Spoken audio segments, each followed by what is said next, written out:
السلام علیکم، ہمارے چینل میں خوش آمدید۔ میں بہت ہی زیادہ تھکے تھکے قدموں کے ساتھ آگے کی جانب بڑھ رہی تھی۔ اس وقت شام کا وقت تھا اور کچھ ہی دیر میں مغرب کی اذانیں ہونے والی تھیں،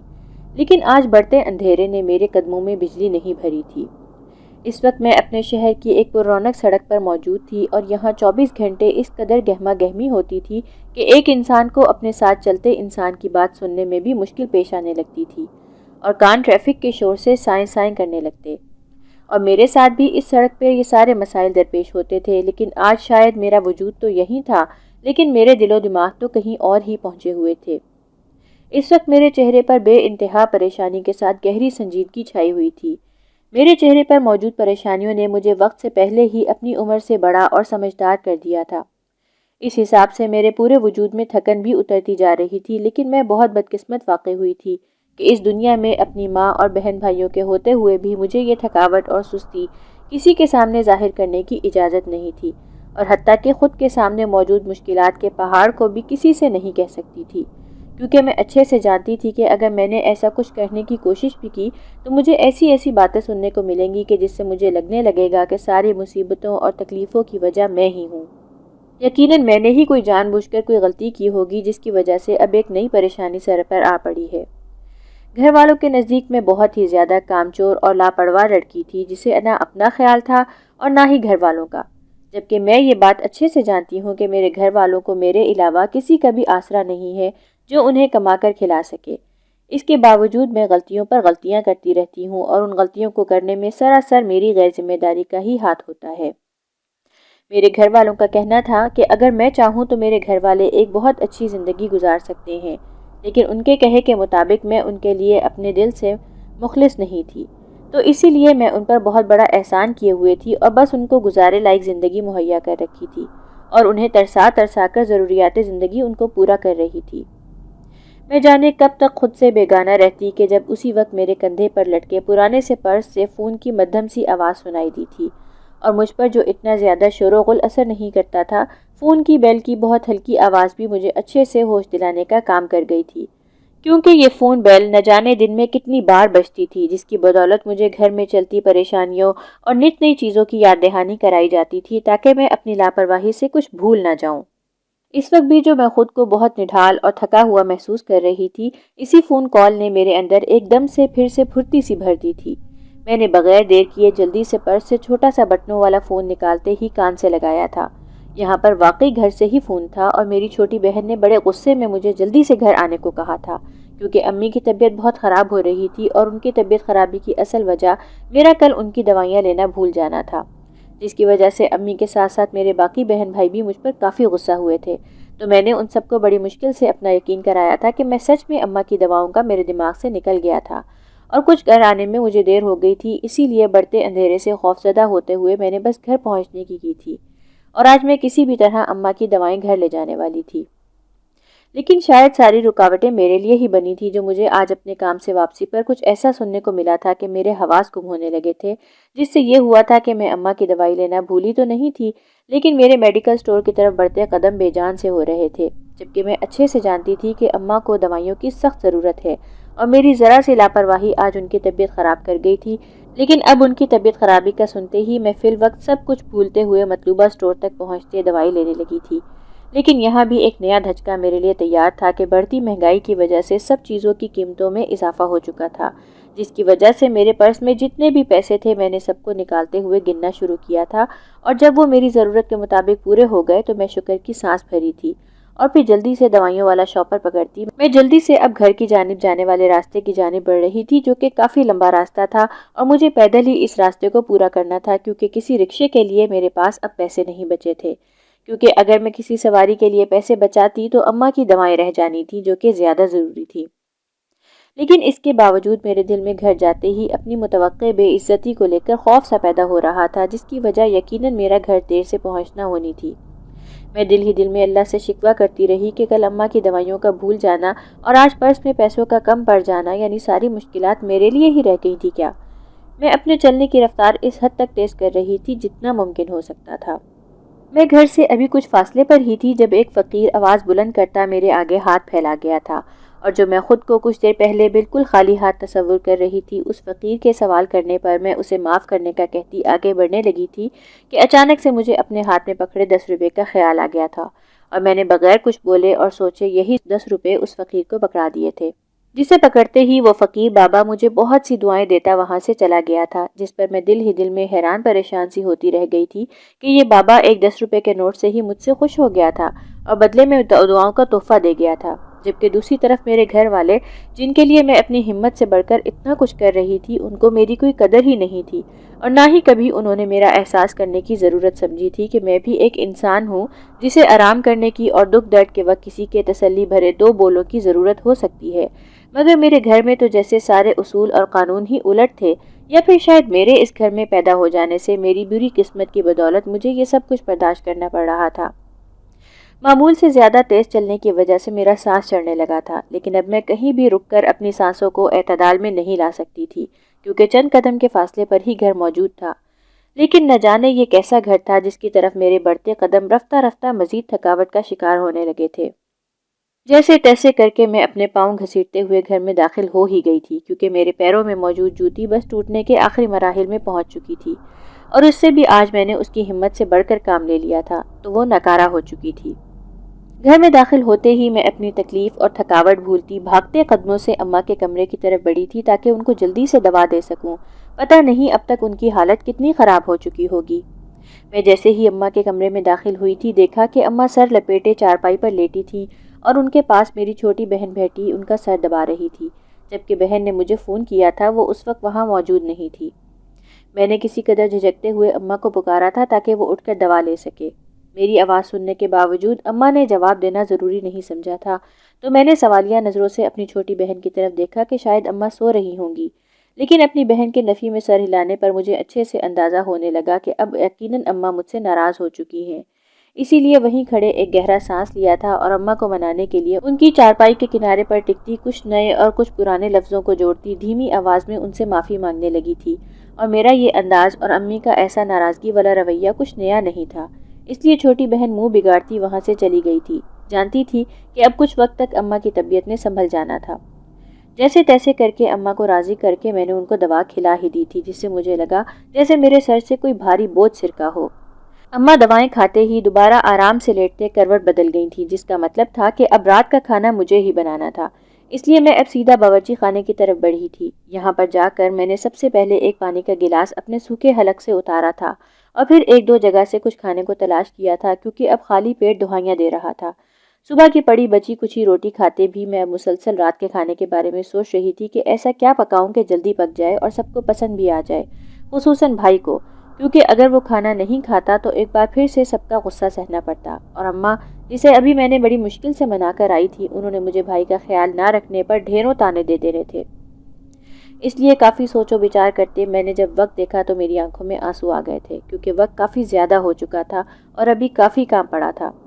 اس لیے نہ چاہتے ہوئے بھی اپنی چھوٹی بہن کو بلا لیا تاکہ وہ میری کچھ مدد کر سکے، جس پر وہ مجھ پر احسان کرتے کچن میں آ کر میرا ہاتھ بٹانے لگی تھی، جس پر میں نے شکر کا کلمہ پڑھتے جلدی سے ہاتھ چلانے شروع کر دیے تھے۔ کھانا بننے کے آخری مرحلے میں تھا جب مجھ سے چھوٹی بہن یعنی دوسرے نمبر والی بہن ہمارے پاس آئی اور بڑی روب سے کھانا پکنے کے بارے میں پوچھنے لگی تھی، جسے میں نے تو آرام سے جواب دیا تھا، لیکن چھوٹی بہن نے اس کو آگے سے تڑخ کر جواب دیا تو وہ دونوں لڑنے جھگڑنے لگی تھی، اور میں دونوں کو چپ کروانے میں بے حال ہونے لگی تھی، کیونکہ میں جتنی نرم مزاج تھی میری دونوں بہنیں اتنا ہی زیادہ تیز ترار واقع ہوئی تھیں۔ ان دونوں کو چپ میری آواز تو نہیں کروا سکتی تھی، البتہ گھر کے دروازے پر بولتی دستک نے یہ کام کر دیا تھا، جس پر میں شکر کرتی باہر کی جانب بڑھ گئی تھی۔ جانتی تھی وہ دونوں کام چوری میں ایک دوسرے سے بڑھ کر ہیں، دروازہ کھولنے کے لیے نہیں جائیں گی۔ دروازے پر میرا چھوٹا بھائی تھا جو کافی عرصے سے کام کی تلاش کے لیے گھر سے نکلتا تھا، اور اس کے علاوہ وہ کچھ بھی نہیں کرتا تھا، اور نہ ہی ماں اسے کچھ کرنے دیتی تھی کیونکہ وہ اماں کو بہت پیارا تھا۔ اس کے ساتھ ساتھ وہ ہم تینوں بہنوں کا بھی بہت لاڈلا تھا، تو ہم نے کبھی بھی اس پر کسی قسم کا بوجھ نہیں ڈالا تھا۔ میرا نام ثنا ہے اور میں اپنے والدین کی سب سے بڑی اولاد تھی، جس کی وجہ سے اپنی پیدائش کے بعد شروع کے کچھ عرصے تو مجھے بہت پیار اور محبت ملی، لیکن پھر جیسے ہی میرے دوسرے بہن بھائی اس دنیا میں آتے گئے میری اہمیت خود بخود کم ہوتی چلی گئی تھی۔ میرے والدین مجھ پر اپنی توجہ کم کرنے کے ساتھ ساتھ مجھے بچی سمجھنا بھی چھوڑ دیا تھا، حالانکہ میں اتنی بھی بڑی نہیں ہوئی تھی، اور پھر اس طرح بہت جلد ہی میرے چھوٹے بہن بھائیوں کی وجہ سے میرا بچپن ختم ہوتا چلا گیا۔ اور میں کم عمر سے ہی اپنے چھوٹے بہن بھائیوں کے لیے ماں کا کردار ادا کرنے لگی تھی، جس سے انہیں لگنے لگا کہ جیسے ہر مشکل کا حل میرے پاس موجود ہے، اور میں چونکہ ان سے عمر میں بڑی ہوں تو مجھ سے کوئی غلطی بھی نہیں ہو سکتی۔ لیکن غلطیاں اور مشکلات تو مجھے لگتا تھا جیسے میرے لیے ہی بنی ہیں، اور کچھ میرے ماں باپ نے اپنے چھوٹے بچوں کے سامنے غلطی سے پاک انسان دکھانے کے چکر میں میری ہر چھوٹی سے چھوٹی بات اور غلطی کو بھی بہت بڑا سمجھنا شروع کر دیا تھا، جس پر وہ مجھے ایسے سمجھانے لگتے جیسے مجھ سے کوئی گناہ ہو گیا ہو، اور ان کا رد عمل کچھ اس طرح کا ہوتا جیسے اس غلطی کو کر کے میں نے اپنے چھوٹے بہن بھائیوں کا ذہن خراب کرنے کا جرم کر دیا ہے۔ ایسے ماحول میں پلتے جیسے تیسے میں ہر ممکن طریقے سے اپنے والدین کا خود کو سونپا بڑا پن قائم رکھنے کی ہر ممکن کوشش کرتی۔ اس کے ساتھ مجھے اپنی پڑھائی میں بھی سب سے بہتر رہنا تھا، کیونکہ یہاں بھی اگر ذرا سا بھی میں کوئی کمی بیشی دکھاتی تو میرے چھوٹے بہن بھائیوں پر اس کا اثر پڑ سکتا تھا۔ تو تب میں شکر کرتی کہ اچھا ہے مجھے پڑھائی کا شوق ہے اور مجھے زیادہ محنت نہیں کرنی پڑی تھی۔ لیکن یہاں اس معاملے میں کبھی میرے والدین نے زیادہ بات کرنے کو ضروری ہی نہیں سمجھا تھا، کیونکہ ان کے چاہنے کے باوجود میرے چھوٹے بہن بھائی نہ ہی پڑھنے لکھنے میں اچھے تھے اور نہ ہی انہیں سلجھے ہوئے بچے کہا جا سکتا تھا، اور تب ان کو چھوٹا ہونے کی رعایت بہت آسانی سے دے دی جاتی تھی، اور میں اپنی ناسمجھی میں ہی یہ بات جان نہیں سکی تھی کہ اس عمر میں مجھے بہت بڑا بنا دیا گیا تھا۔ لیکن میں بہت ہی نرم دل واقع ہوئی تھی، میرے اندر کبھی بھی کسی کے لیے غصہ یا نفرت پیدا نہیں ہوئے تھے۔ میں تو غیروں اور اجنبیوں کے لیے بہت حساس تھی، یہ سب تو میرے بہت قریبی اور میرا خون تھے، اس لیے کبھی کسی بھی بری بات کو دل میں جگہ نہیں دی تھی۔ اور ایک میرے اندر اچھی عادت یہ بھی تھی کہ میں ہمیشہ ہر بات کے مثبت پہلو کو دیکھتی تھی، جس سے میری زندگی زیادہ نہیں تو کچھ پرسکون گزر رہی تھی۔ ہم 4 بہن بھائی تھے، پہلے میں، پھر ایک بہن عالیہ اور بھائی آصف، اور پھر اس سے چھوٹی بہن ندا تھی،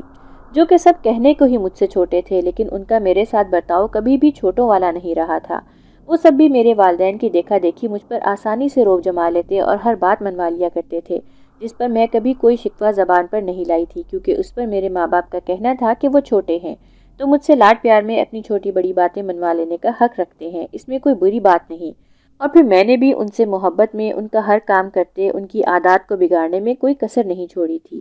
لیکن اس سب کے ہوتے ہوئے بھی زندگی کافی سہل ہی تھی، کیونکہ اب جو زندگی میں گزار رہی تھی اس نے تو آہستہ آہستہ مجھ سے جینے کی تمنا ہی چھیننی شروع کر دی تھی، کیونکہ میری زندگی اس وقت میرے لیے کانٹوں کی راہ گزر بنی جب ایک دن اچانک سے میرے ابا ہارٹ اٹیک سے انتقال کر گئے تھے، اور ہم پر تو جیسے غم کا پہاڑ ٹوٹ پڑا تھا۔ ہمیں چاہ کر بھی اس مشکل وقت سے نکلنے کے لیے کوئی راہ نظر نہیں آتی تھی، اور پھر جو ہم سب ابھی ابا کے اس دنیا کے جانے کے دکھ میں ہی نڈھال تھے کہ ہمیں بہت جلد اندازہ ہوا کہ ہم تو کڑی دھوپ میں آ کھڑے ہوئے تھے۔ یہاں پر ارد گرد کوئی بھی ایسا نہیں تھا جو ہمارے ساتھ اس دھوپ میں کھڑا ہوتا، ہمیں اس دھوپ سے چھاؤں میں آنے کے لیے مدد کرتا۔ مجھے اپنے ماں باپ سے بہت زیادہ پیار تھا، اور جب بابا اس دنیا سے چلے گئے تو میں ایک سہمے ہوئے بچے کی طرح خود بخود اماں کے نزدیک ہوتی چلی گئی تھی، جس سے یہ ہوا کہ اماں جو پہلے مجھ پر بڑا جانتے ہوئے مجھے کم توجہ دیتی تھیں، اب ایک دم سے ہم دونوں ایک دوسرے کے بہت قریب آ گئی تھیں۔ ہم دونوں ہی ایک دوسرے کا غم بانٹتیں، تسلیاں دیتیں، آنے والے مشکل وقت کی آہٹیں ہم دونوں سن رہے تھے۔ جب آہستہ آہستہ گھر کی جمع پونجی ختم ہوتی چلی گئی اور گھر میں فاقوں کی نوبت آنے لگی، تو اماں نے میرے آگے ہاتھ جوڑتے ہوئے کہا کہ انہوں نے اب تک جو انہوں نے مجھے پڑھایا اور سکھایا ہے، تو اب وقت آ گیا ہے کہ میں اسے کام میں لا کر اپنے چھوٹے بہن بھائیوں کا پیٹ پالوں، کیونکہ اگر میں نے ایسا نہ کیا تو میرا مرا ہوا باپ بالکل سکون میں نہیں رہے گا۔ اپنی ماں کی بات پر تڑپتے ہوئے میں نے ان کے ہاتھ کھولے تھے، اور پھر ان کی بات مانتے ہوئے اپنی جاری پڑھائی کو وہیں روکتے خود کو ان کی دکھائی راہ پر چلنے کے لیے تیار کرنے لگی تھی، جو کہ میرے لیے بہت مشکل امر تھا۔ میں کافی ڈرپوک سی لڑکی تھی اور کسی اجنبی سے بات چیت میں بالکل کوری تھی، بلکہ میں باہری دنیا میں سہم سی جایا کرتی تھی۔ بابا کے ہوتے میری بڑی مختصر سی دنیا تھی، جس میں بس میرے گھر والے اور اسکول کالج کی 1-2 دوستیں شامل تھیں۔ گھر، اسکول اور کالج کے علاوہ میں کبھی کہیں زیادہ جاتی بھی نہیں تھی، اس لیے اب اس طرح ایک بالکل انجان دنیا میں جانا مجھے ڈرا گیا تھا۔ میں نے اماں کے سامنے حامی تو بھر لی تھی، لیکن گھر سے باہر نکلنے کا سوچتے ہوئے میرے دل و دماغ ایک دم سے خالی ہو جاتے تھے۔ لیکن جب اماں نے مجھے اس معاملے میں کوئی پیش رفت کرتے نہ دیکھا تو اچانک سے ان کا رویہ میرے ساتھ پہلے جیسا ہونے لگا تھا، بلکہ اس سے بھی زیادہ برا، جس پر میں بوکھلا سی گئی تھی۔ اماں نے کہا کہ میں ہاتھ پر ہاتھ دھرے بیٹھ سکتی ہوں، اسے کوئی مجبوری نہیں، لیکن اگر میں کوئی کام نہیں کر سکتی تو پھر وہی گھر سے نکلیں گی، اور اپنی عدت کو بھولتی ہوئی کوئی کام تلاش کرنے لگی، کیونکہ ان سے اپنے بچے بھوکے دیکھے نہیں جاتے تھے۔ آس پڑوس اور رشتہ داروں نے ایسے ہم سے منہ موڑا تھا جیسے ہمیں کوئی اچھوت کی بیماری لگ گئی ہو۔ ان کا ہمارے برے حالات میں ہم سے کنارہ کشی اختیار کرنا مجھے بہت کچھ سمجھانے کے ساتھ ساتھ اور زیادہ باہری لوگوں سے خوفزدہ کر گیا تھا، کیونکہ اب میں اچھے سے جان گئی تھی کہ اس دنیا میں سب نے دوہرے نقاب اپنے چہروں پر چڑھا رکھے ہیں۔ لیکن اب مجھے خود کو مضبوط کرنا ہی تھا، اس لیے خود کو حالات کا مقابلہ کرنے کا درس دیتی گھر سے ایک کماؤ پوت کی طرح نکل کھڑی ہوئی تھی۔ اپنے گھر کے حالات اور لوگوں کے رویوں کو دیکھتے ہوئے میں نے اپنے دل و دماغ میں بہت بڑے بڑے منصوبے بنا لیے تھے۔ میں نے سوچ لیا تھا کہ میں اپنے گھر کے حالات بدل کر رکھ دوں گی اور اتنا اچھا بدلاؤ لاؤں گی کہ وہ لوگ جو اب ہمیں دیکھنا گوارا نہیں کر رہے، پھر وہی دوبارہ سے ہماری طرف لپکیں گے۔ مگر باہری دنیا کی عملی زندگی میں قدم رکھتے ہی مجھے اچھے سے معلوم ہونا شروع ہو گیا تھا کہ یہ بالکل آسان نہیں ہے، جس کی وجہ میری پڑھائی کا نامکمل ہونا اور میرے پاس کسی کام کا تجربہ نہ ہونا تھا۔ سب سے پہلے تو مجھے بڑی مشکل سے ایک اسکول میں ٹیچر کی نوکری ملی، لیکن یہاں تنخواہ اتنی کم تھی کہ بمشکل گھر کا راشن آ پاتا تھا، جبکہ میرے چھوٹے بہن بھائیوں کا اسکول کالج کا خرچہ پورا نہیں ہو پا رہا تھا، جس کی وجہ سے یہاں تک نوبت آ پہنچی تھی کہ ان کے اسکول کالج کے پرنسپلز نے ان کو اسکول سے نکالنے تک کا کہہ دیا تھا، جس کی وجہ سے میری ماں اور چھوٹی بہنوں اور بھائی کا رویہ میرے ساتھ ایسا ہو گیا جیسے ان سب کی وجہ میں ہوں۔ تب میں دل میں شرمندہ ہوتی کچھ اور کرنے کا سوچنے لگی کہ جس سے میرے پاس زیادہ پیسے آ سکیں، تو میں نے اسکول کے بعد ایک اور جگہ نوکری ملتے ہی وہاں بھی جانا شروع کر دیا تھا، اور پیسے ہاتھ میں آتے ہی میں نے سب سے پہلے بہنوں اور بھائی کو اسکول بھیجا تھا، کیونکہ میں بالکل نہیں چاہتی تھی کہ ان کی پڑھائی میری وجہ سے ادھوری رہے، بلکہ میری خواہش تھی کہ وہ پڑھ لکھ کر کچھ نہ کچھ بن جائیں۔ جس طرح میری حسرتیں پوری نہیں ہوئیں، کہیں وہ کسی ادھوری حسرت کا شکار نہ ہوں، اس لیے جان توڑ کوششیں کر رہی تھی۔ گھر کے حالات سنبھلتے ہی ایک بار پھر اماں کا رویہ میرے ساتھ دوسری بہنوں اور بھائی کی نسبت کافی اچھا ہو گیا تھا، جس سے مجھے اپنی محنت کا پھل ملتا محسوس ہوتا تھا، لیکن ایسا کچھ عرصہ ہی رہتا تھا اور پھر کوئی نہ کوئی اتار چڑھاؤ آنے پر ان کا رویہ بدلتے دیر نہ لگتی۔ اور دوسری طرف بہنوں اور بھائیوں نے تو پہلے بھی کبھی مجھے عزت دینا ضروری نہیں سمجھا تھا، اور اب تو وہ لوگ میرے کمائے گئے پیسوں کو مجھ پر احسان کرتے خرچتے تھے، اور کبھی ہنس کر بات کرنا تو بہت دور کی بات تھی، جس سے میں ان سب سے دور ہوتی چلی گئی اور میری تنہائی اور خاموشی سے سجی الگ ہی دنیا بس چکی تھی۔ بابا کی زندگی میں ہمیں کبھی کسی چیز کی کمی محسوس نہیں ہوئی تھی، اور ماں نے بھی ہمیشہ کھلے ہاتھ سے خرچ کیا تھا۔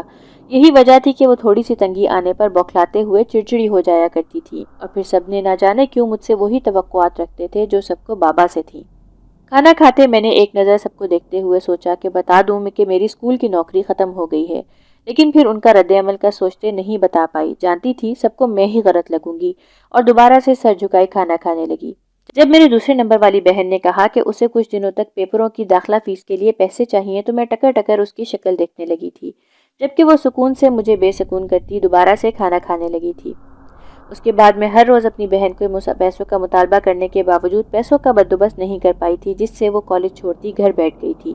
اور اس پر گھر میں اس نے وہ لڑائی جھگڑا کیا تھا کہ میرے بڑے ہونے کا لحاظ بالکل ہی بھول بیٹھی تھی، اور اس کی بدتمیزی پر ماں نے بھی کچھ بولنا گوارا نہیں کیا تھا۔ اس وقت میں بہت زیادہ مایوس اور نا امید ہوتی جا رہی تھی، بہت چاہ کر بھی میرے حالات میرے قابو میں نہیں آ پا رہے تھے۔ مجھے لگنے لگا تھا کہ میں بہت جلد موت کے قریب جا رہی ہوں، کیونکہ مجھ پر میری عمر اور صحت سے بڑھ کر ذہنی اور جسمانی مشقت پڑ گئی تھی۔ لیکن پھر جب کام کے لیے باہر نکلتی اور بہت سے معذور اور اپاہج لوگوں کو مانگتے دیکھتی تو خود کو ہمت اور حوصلہ دیتی اور ایک نئے جوش سے کام کرنے کی کوشش کرتی۔ یہی حوصلہ اور ہمت اگر میرے گھر والے مجھ سے خوش ہوتے اور مجھے دیتے تو شاید میں زیادہ اچھے سے کام کر رہی ہوتی، لیکن ان لوگوں کی ناشکری میرے ہر کام میں رکاوٹ کا باعث بنتی جا رہی تھی، اور میری اتنی زیادہ محنت رائگاں جا رہی تھی۔ جب میں دنیاوی کاموں سے اپنی ضروریات پوری کرنے میں ناکام ہو گئی تو میں تب بھی چھوٹے دل کی نہیں بنی کہ کسی راہ چلتے فقیر کو کچھ نہ دوں تاکہ پیسے خرچ نہ ہو جائیں، بلکہ میں اپنی تنگیوں کے باوجود اپنے پاس آنے والے کسی بھی مانگنے والے یا پھر مانگنے والی کو خالی ہاتھ جانے نہیں دیتی تھی۔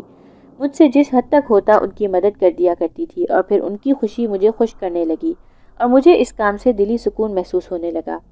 اپنے باپ کے مرنے کے بعد سے میں جو بہت بے کل اور بے چین رہنے لگی تھی، کچھ سجھائی نہیں دیتا تھا، اور اپنی بڑھتی مصروفیات کی وجہ سے نماز اور قرآن سے بھی دور ہو گئی تھی، تو ایسے لگنے لگا تھا جیسے میں بس اس دنیا میں اپنے جسم کو لیے پھر رہی ہوں، جبکہ میری روح تو اندر سے مر چکی ہے۔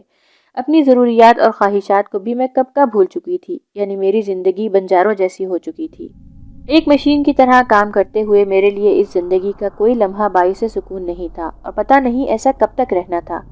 لیکن اب میں اس زندگی سے سمجھوتا کرنے لگی تھی، جس سے میرا انداز ایک روبوٹ جیسا ہونے لگا، تو مجھے لوگوں اور اپنوں کے برے رویے ناگوار لگنے کم ہونے لگے تھے۔ میری بہن پڑھائی میں بالکل اچھی نہیں تھی، لیکن پھر بھی اپنی پڑھائی چھوٹ جانے کا الزام مجھ پر عائد کرتی۔ کچھ دن گھر پر مزے کرتی رہی، لیکن پھر نہ جانے اس کے دل میں کیا سمائی کہ اس نے کہا کہ وہ بھی میرے ساتھ کام پر جائے گی، وہ اب مزید میرا احسان نہیں لے سکتی۔ اس کے کام پر جانے کا سنتے ہی اماں نے مجھے ایسے جتایا تھا جیسے اب ان کی یہ بیٹی کام کر کے مجھ پر احسان کرے گی۔ لیکن انہی دنوں مجھے ایک بار پھر سے ایک نئے اسکول میں نوکری مل گئی تھی، جس پر میں نے اپنی بہن سے کہا کہ وہ چاہے تو دوبارہ اپنی پڑھائی شروع کر سکتی ہے، لیکن وہ اپنی ضد پر اڑی رہی اور یہ بات نہیں مانی، بلکہ مجھے اور باتیں سنا دیں کہ میں نے پہلے جان بوجھ کر اپنی نوکری چھوٹ جانے کا بہانہ بنایا تھا۔ اس کی اس قدر بے اعتباری پر میں بس کڑ کر رہ گئی تھی۔ پھر میری بہن نے کچھ دنوں بعد ایک چھوٹے سے اسکول میں کام تلاش کر ہی لیا تھا اور ہم دونوں ایک ساتھ گھر سے کام پر جانے لگی تھی۔ واپسی پر وہ اکیلی ہی گھر آتی کیونکہ مجھے اپنے دوسرے کام پر جانا ہوتا تھا۔ لیکن جب سے میری بہن میرے ساتھ جانے لگی تھی تو اس کی موجودگی میں اگر میں کسی مانگنے والے کو کچھ پیسے دینے لگتی تو وہ مجھے ڈانٹتی اور زبردستی میرے ہاتھ سے پیسے پکڑ لیا کرتی تھی، جس سے بیچارے مانگنے والے منہ دیکھ کر رہ جایا کرتے تھے۔ مجھے اس کے اس عمل پر بہت زیادہ غصہ آیا کرتا تھا، لیکن اس کی بدتمیزی کا سوچتے بس چپ کر کے رہ جاتی تھی۔ لیکن جب وہی مانگنے والے شام کے وقت میری واپسی پر میرے کے ہاتھ پھیلاتے تو میں آسانی سے ان کو کچھ نہ کچھ دے دیا کرتی تھی۔ ان مانگنے والوں میں جوان، بوڑھے اور اسی طرح کئی عورتیں بھی شامل تھیں۔ میں اب ان کو اچھے سے پہچاننے لگی تھی کیونکہ جب سے میں نے گھر سے نکلتے ان راستوں پر سفر شروع کیا تھا تقریباً تب سے ہی میں ان کو یہاں پر جانتی تھی، جن میں سے کبھی کوئی نہیں بھی ہوتا تھا اور کبھی کبھار ان میں کسی نئے چہرے کا اضافہ بھی ہو جایا کرتا تھا۔ مجھے ان سے اور ان راستوں سے جیسے ایک انسیت سی ہونے لگی تھی، اور میں جو پہلے اس دنیا سے خوف زدہ تھی اب ڈر ختم ہوتا چلا گیا تھا، یا پھر میں نے خود کو کسی حد تک مضبوط بنا لیا تھا۔ لیکن میرے اپنے میری اس مضبوطی کو کئی بار اپنی باتوں سے چکنا چور کر چکے تھے اور میں چاہ کر بھی انہیں کبھی احساس نہیں دلا پائی تھی، اور میں اپنوں کے ہوتے ہوئے بھی اس دنیا میں جیسے تنہا ہی تھی۔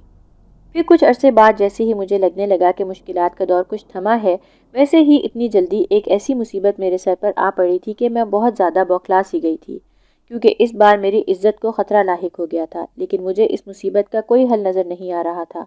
کیونکہ میرے گھر والوں نے تو ہمیشہ کی طرح مجھے ہی مورد الزام ٹھہرا دیا تھا، جس پر میں برا لگنے کے ساتھ مزید خوف کی قید میں جکڑنے لگی تھی، کیونکہ دن بدن مجھے خود کے اکیلے ہونے کا احساس اب اندر سے ختم کرنے لگ گیا تھا۔ ہوا یہ تھا کہ اب گرمی کے بعد سردیوں کا آغاز تھا، جس سے دن چھوٹے اور راتیں لمبی ہونے لگیں، تو میرے گھر واپس آنے تک اب اچھا خاصا اندھیرا پھیلنے لگا تھا۔ لیکن میں اس اندھیرے سے خوفزدہ نہیں تھی، کیونکہ اب اس اندھیرے کی میں پچھلے کچھ عرصے سے عادی تھی۔ اسی لیے میرے ڈرنے کی وجہ اس بار یہ تھی کہ کچھ دنوں سے مجھے 2-3 لوفر لڑکے تنگ کرنے لگے تھے۔ وہ لوگ کبھی مجھ پر اپنی ذومعنی فکرے کستے اور کبھی میرے ارد گرد چلتے مجھے چھونے کی کوشش کیا کرتے تھے۔ ان کے فکرے تو میرا کچھ بگاڑ نہیں سکتے تھے، لیکن جب وہ چھونے جیسی جاہلانہ حرکت تک آ جاتے تو میں حد درجے گھٹن محسوس کرنے لگتی۔ میں لاکھ انہیں برا بھلا کہتی، لیکن وہ آگے سے اور زیادہ قریب آنے کی کوشش کرنے لگتے،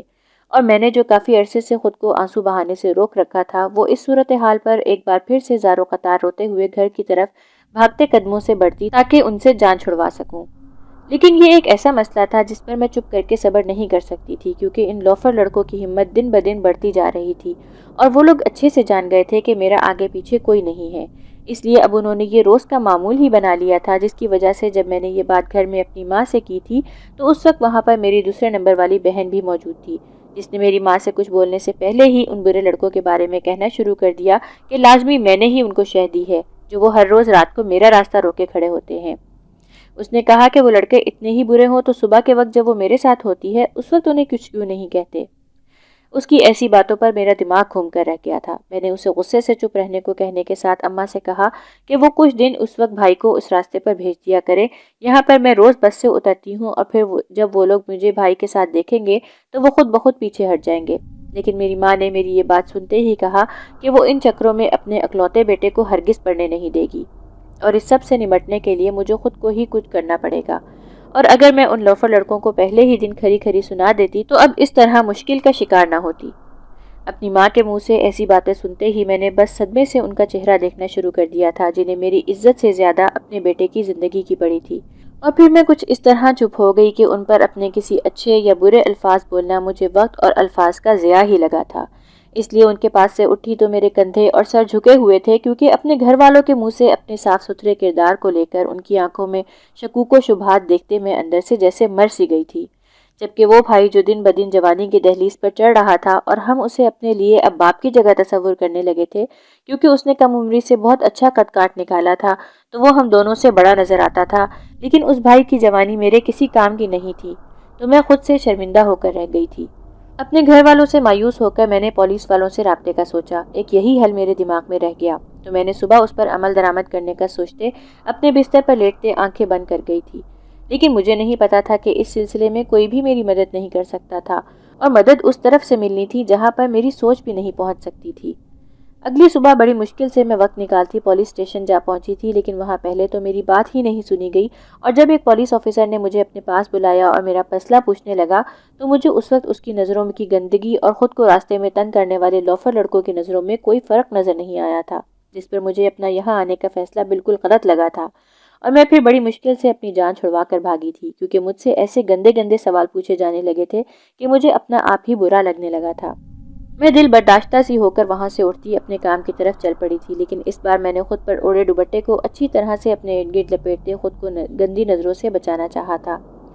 میں اتنی زیادہ خوبصورت نہیں تھی لیکن اپنے اندر کافی جاذبیت رکھتی تھی جس سے سب متوجہ ہو جایا کرتے تھے، اور اب ان حالات میں میری یہ معمولی سی کشش بھی پریشانی کا باعث بننے لگی تھی، اور یہ ایک ایسا مسئلہ تھا کہ اگر یہ ایسا ہی چلتا رہتا تو میرا گھر سے نکلنا یقیناً مشکل ہو جانا تھا۔ گھر والوں کی طرف سے مدد نہ ملنے پر میرے پاس آخری سہارا پولیس والوں کا ہی تھا، لیکن ادھر سے بھی مایوس ہونے پر مجھے کوئی اور راہ سجائی نہیں دے رہی تھی۔ یہی وجہ تھی کہ ہر گزرتے پل کے ساتھ میری پریشانی بڑھتی چلی جا رہی تھی۔ اسی دن شام کو جب میں ڈرتے ڈرتے گھر کی طرف جانے والے راستے پر گامزن تھی تو میرا خوف سے برا حال ہونے لگا تھا۔ ایک دم سے مجھے اپنے آس پاس کسی کی موجودگی کا احساس ہوا تو میرے تیزی سے چلتے قدم لرزنے لگے تھے۔ مجھے لگنے لگا جیسے میں اپنی ہمت گنواتی آج گھر تک پہنچ نہیں پاؤں گی اور ادھر ہی گر جاؤں گی،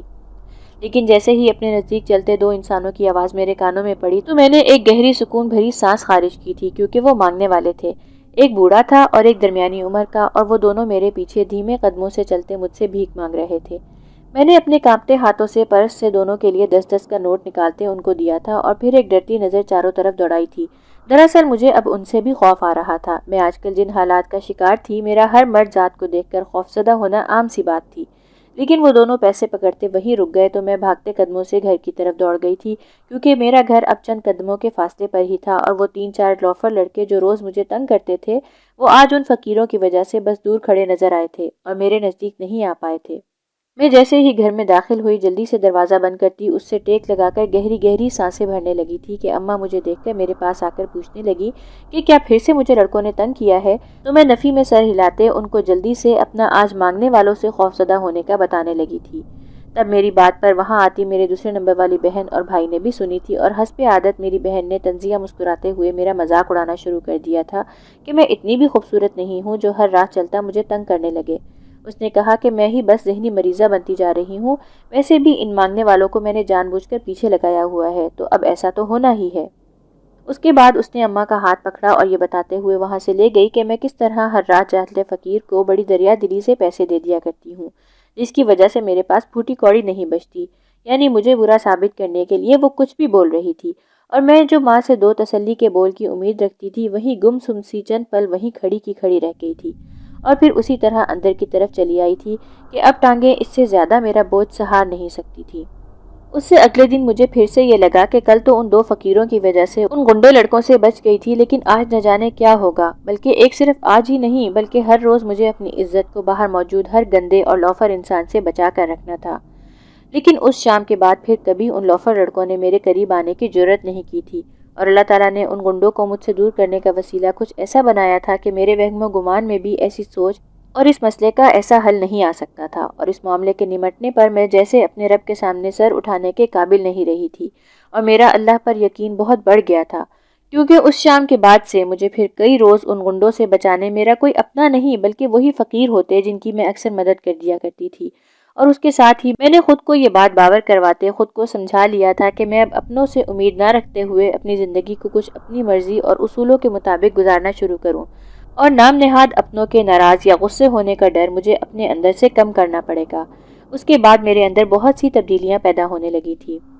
تھوڑا وقت گزرا جس میں زندگی جیسے ہی کچھ معمول پر آنے لگی تو دوسرے نمبر والی بہن نے ایک دن اپنے منہ سے کہہ دیا کہ وہ کسی لڑکے کو پسند کرتی ہے تو وہ کل اس کا رشتہ لے کر آئے گا، اور ہمیشہ کی طرح مجھے لگا کہ امی کوئی اعتراض کریں گی، لیکن ایسا کچھ نہیں ہوا اور انہیں یہ احساس ہی نہیں ہوا کہ پہلے مجھے بیاہنا چاہیے، لیکن میری زندگی میں تو بس ہر رشتے پر ہر لمحے افسوس کرنا ہی رہ گیا تھا۔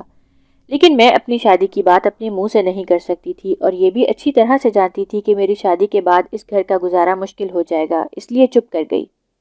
بہن کے سسرال والے آئے تو مجھے لگا کہ وہ کافی اچھے ہیں تو دل کو سکون آیا،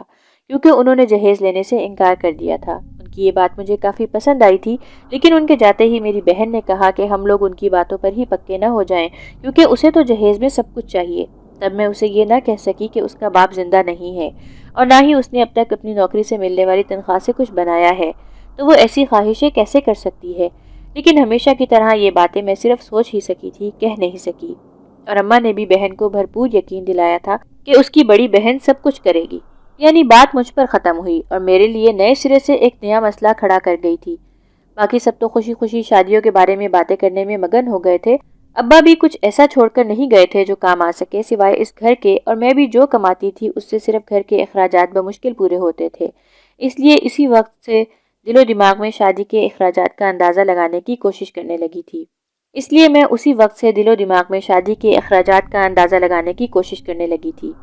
ایک دن میں اپنی بہن کے ساتھ اس کی شادی کے سلسلے میں بازار گئی ہوئی تھی، جب وہاں میری بہن کے ساتھ تھوڑی انبن ہو گئی، کیونکہ وہ اپنی اوقات سے بڑھ کر پاؤں پھیلا رہی تھی۔ اور پھر جب واپسی پر ایک بزرگ سے فقیر بابا کے مانگنے پر میں نے جیسے ہی اپنے پرس میں ہاتھ ڈالا، میری چھوٹی بہن مجھ پر برس پڑی کہ اس کے لیے میرے پاس پیسے نہیں ہیں اور ان راہ چلتوں کو میں نے کبھی خالی ہاتھ جانے نہیں دیا۔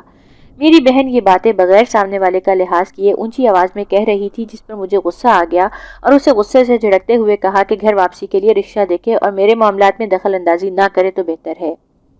مجھ سے اس طرح منہ توڑ جواب پر وہ پیر پٹکتی وہاں سے چلی گئی۔ تب میں نے دیکھا کہ وہ بزرگ بابا بھی وہاں سے جانے لگے ہیں، تو میں نے ان کو آواز دیتے 50 روپے کا نوٹ پکڑایا، کیونکہ اس وقت میرے پاس کھلے نہیں تھے، جس پر ان بابا نے پتہ نہیں کیوں ایک بغور نظر مجھے دیکھا اور مجھے ہمیشہ خوشحال رہنے کی دعا دیتے ہوئے وہاں سے چلا گیا تھا، اور میں نے اس کی ان دعاؤں کو معمول کی طرح سنتے دل ہی دل میں آمین کہتے اپنی بہن کی طرف بڑھ گئی تھی۔ لیکن میں نہیں جانتی تھی کہ آج وہ فقیر بابا کوئی عام فقیر نہیں تھا اور اس کی دعا واقعی میں قبول ہونے والی تھی۔ اس دن جب ہم دونوں بہنیں گھر کے پاس پہنچیں تو دیکھا کہ گھر کے سامنے ایک بڑی سی گاڑی کھڑی ہے، جسے دیکھ کر ہم حیران ہوتی گھر میں داخل ہوئیں تو سامنے کچھ مہمان خواتین اور مرد بیٹھے اماں سے باتیں کر رہے تھے۔ ہمیں دیکھتے ہی وہ ہماری طرف متوجہ ہوئے تو ہم دونوں بہنیں تھوڑا پریشان سی ہو گئی تھیں۔ باہر کھڑی گاڑی کو دیکھ کر مجھے خیال آیا تھا کہ شاید میری بہن کے سسرال سے کوئی آیا ہے، کیونکہ وہ بھی کافی کھاتے پیتے گھرانے سے تھے، لیکن گھر میں تو انجان لوگ تھے۔ ہماری بوکھلاہٹ کو دیکھتے ہی اماں نے خود ہی ہمارا تعارف ان سے کروایا تو ایک نفیس سی خاتون آنٹی نے مجھے اپنے پاس بلاتے پیار کیا تھا، تو میں حیران رہ گئی تھی۔ اور پھر وہ جلد ہی ہمارے گھر سے چلے گئے، اور ان کے جانے کے بعد میری حیرانگی اماں نے ختم کر دی تھی، کیونکہ اماں نے بتایا کہ یہ اگر لوگ آپ کو اپنے بیٹے کا ہماری رشتہ کہانی میرے لیے لے پسند کر آئی آئے ہو ہیں اور تو ان کا ہمارے بیٹا کوئی چینل اور کو نہیں لائک، شیئر اینڈ بلکہ وہی ہے سبسکرائب جہاں میں کیجیے آج کل اور اسکول کے ساتھ بعد موجود جس بیل آفس میں آئیکن کو کام بھی کرنے پریس کر جاتی ہوں، دیجیے اور وہ وہاں کا تاکہ باس ہے۔ ہماری ہر اس نئی نے آنے وہاں والی مجھے خوبصورت کافی پسند کہانی کیا آپ تک بر اور پھر وقت سیدھا پہنچ میرے سکے۔ گھر اپنے والدین کو بھیج دیا۔ اور جب سے وہ لوگ گئے تھے اماں کے منہ سے ان کے لیے بس تعریفی کلمات ہی نکل رہے تھے، جس کی وجہ یہ تھی کہ انہوں نے میری دوسری بہن کی شادی کا ذمہ خود اٹھایا تھا، اور اس کے ساتھ ساتھ وہ لوگ سچ میں مجھے بھی بہت ملنسار اور اتنی دولت اور جائیداد کے ہونے کے باوجود غرور سے پاک لگے تھے۔ میں نے جو بہن کی شادی طے ہونے پر سوچا تھا کہ ماں میری شادی کے بارے میں کبھی بھی نہیں سوچے گی، جبکہ اللہ نے میری ساری پریشانی کے ساتھ ساتھ میری شادی کے لیے بھی وسیلہ بنا دیا تھا۔ اس کے بعد ہم دونوں بہنوں کی شادیاں بہت عمدہ طریقے سے انجام پائی تھیں، جس کے بارے میں کبھی سوچ بھی نہیں سکتی تھی۔ میرا ہونے والا شوہر میرے تمام حالات اچھے سے جان گیا تھا، تو اس نے اصل میں میرے گھر کا بیٹا ہونے کا حق ادا کر دیا تھا۔ یہی وجہ تھی کہ شادی سے پہلے ہی میں کام چھوڑ چکی تھی، اور شادی کے بعد بھی میرے شوہر نے میرے کہے بغیر میرے گھر والوں کو کبھی کسی چیز کی کمی نہیں ہونے دی تھی۔ اور جب میں نے اپنی زندگی میں اتنا سکون حاصل کیا اور میں اس حقیقت کو سمجھ پائی کہ یہ خوشیاں کوئی خواب نہیں بلکہ حقیقت ہیں، تو مجھے اپنی وہ آخری شام یاد آئی تھی جو میں نے کام کی وجہ سے باہر گزاری تھی، اور اس شام والے فقیر بابا کی دی ہوئی دعا نے واقعی میں میری زندگی بدل کر رکھ دی تھی۔ اتنے غم اور درد و تکلیفوں کے بعد میری زندگی میں اب بس خوشحالی ہی خوشحالی تھی۔ اس سب کے ساتھ میرے شوہر نے میرے اندر کافی زیادہ خود اعتمادی بھی پیدا کر دی تھی، جس سے میرے چھوٹے بہن بھائی مجھ سے عزت اور احترام کے ساتھ پیش آنے لگے تھے۔ ویسے بھی انہیں اپنے مطلب کے لیے میرے ساتھ اب ہمیشہ ایسے ہی رہنا تھا۔ اگر آپ کو ہماری یہ کہانی پسند آئی ہو تو ہمارے چینل کو لائک، شیئر اینڈ سبسکرائب کیجیے اور ساتھ موجود بیل آئیکن کو بھی پریس کر دیجیے تاکہ ہماری ہر نئی آنے والی خوبصورت کہانی آپ تک بر وقت پہنچ سکے۔